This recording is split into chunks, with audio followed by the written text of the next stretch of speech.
Okay, boys and girls, to start your pop art project, you need your square white piece of paper. I'm going to put my name on the back to start because we're going to be painting today. So start with your name and then flip it over. You're going to be thinking about your 4-letter word and putting your letters in each of the corners of this white box. So my word is going to be love, L-O-V-E. You can think of any 4-letter word that you like. So I'm going to start by just folding my paper in half. And I want to meet the corners to the corners here, make sure they line up, and then press down. And then I'm going to fold it one more time up so that I have just one white square now. And then when I open this up, I'm going to have 4 white squares, and this is where I'm going to start to draw my letters first. Now you can just draw your letters in a shape way, a shaped letter or a block letter, or there are some tracers on the shopping cart that you can pick from if you're having trouble drawing your letters. So I'm going to start by just drawing my letters so that you know how to draw a shaped letter first. So my word is love. I'm going to start with the letter L. What I'm going to do is I'm going to make sure I draw my L, making sure it's just a line L to start, and it fills most of my box here. I don't want it to be really teeny tiny. Now to make this into more of a shape L, something that looks more like this, that it has not just 1 and 2 lines, but it is a full shape, I'm going to go and trace around this line. So I'm going to imagine that I'm tracing around this little skinny skeleton L,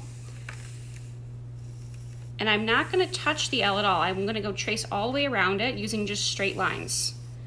So now I have my letter L. I can just kind of shade this in to tell me that this is going to be a different color than the background, and there's my letter. So that's how I can just draw my L myself. If I want to trace my letters on the shopping cart, you can find these little tracers here, and you can just place it in the middle, and you can start to go around the letter like this. And I have to keep making sure I'm pressing down on the letter so it doesn't move around on me. And then go around the outline as best as you can. You can try and sketch some of your letters and then trace other letters if you want. It's totally up to you. Okay, so I have L and E. I'm going to go back and do the O and the V. And for my O, I'm just going to sketch out my O in a skinny skeleton way. And then this time I'm going to go around the outside and around the inside to make that full shape O, and just kind of shade it in to tell me that that's where the O is. And then the V, I'm just going to go like this, and then go and trace around the V. So again, it's up to you how you sketch your letters, tracers or freehand. Okay, so now I've got my letters. I'm going to put my pencil aside. It's time to paint now. So when I'm painting, I can make each letter in the background a different complementary color, or I can make them all the same complementary colors. So I'm going to start by doing different colors. My first box, the L in the background, is going to be red and green.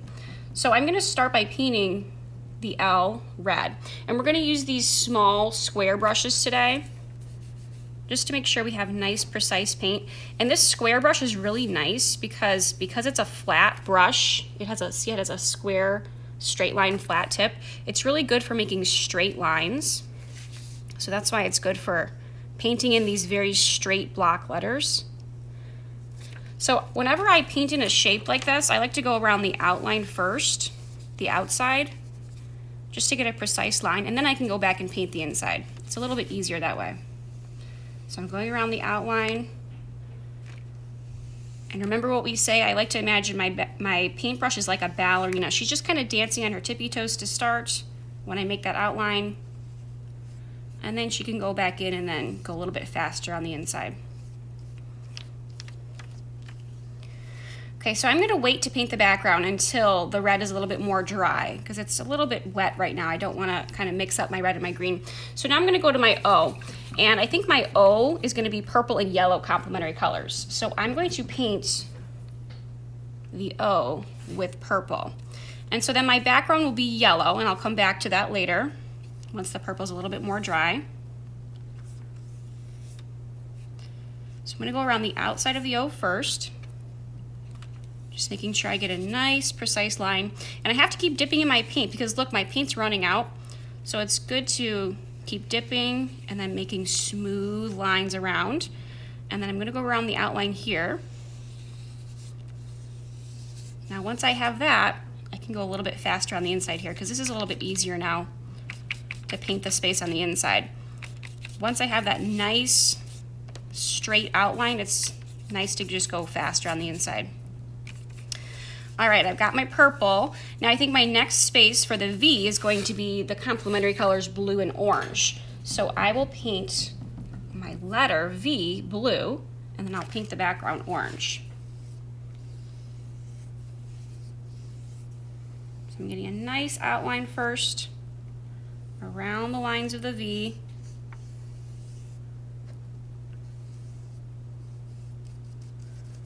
Now this color is a little bit light. I think I might want to do one more layer of blue so I can cover up that pencil. One more layer.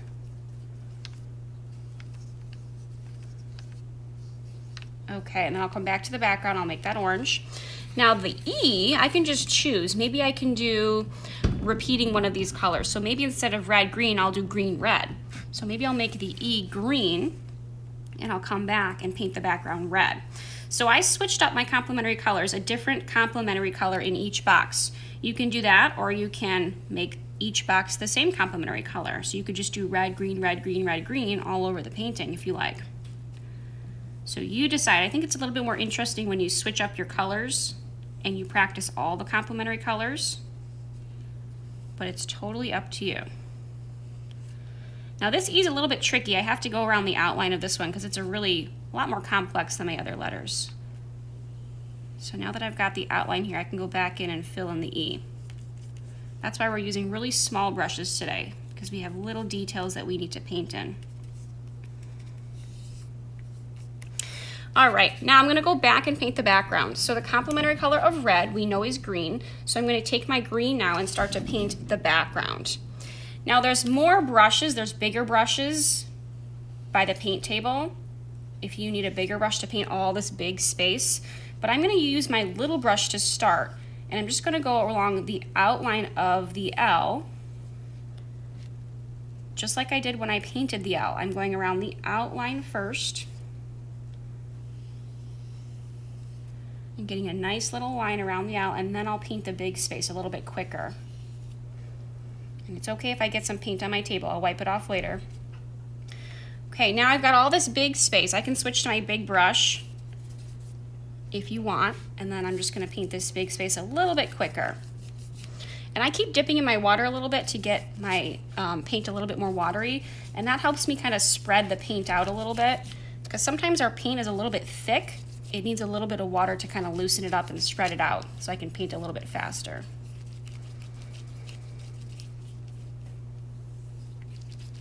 All right, that looks great. My first box is done. So I'm gonna move on to my second box here, purple and yellow. Wash all that green away, no more green on the brush. And then I'm gonna dip in my yellow. I'm gonna go around the purple first to make sure I get a nice outline here.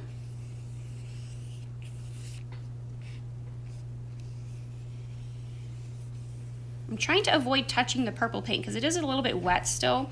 So if I accidentally touch it with the yellow, it might mix a little bit, which is not what I want, because when complementary colors mix with paint, they turn grayish brown.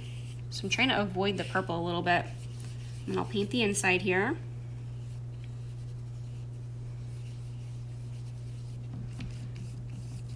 Okay, now I can go a little bit faster and get the edges here, paint the whole box.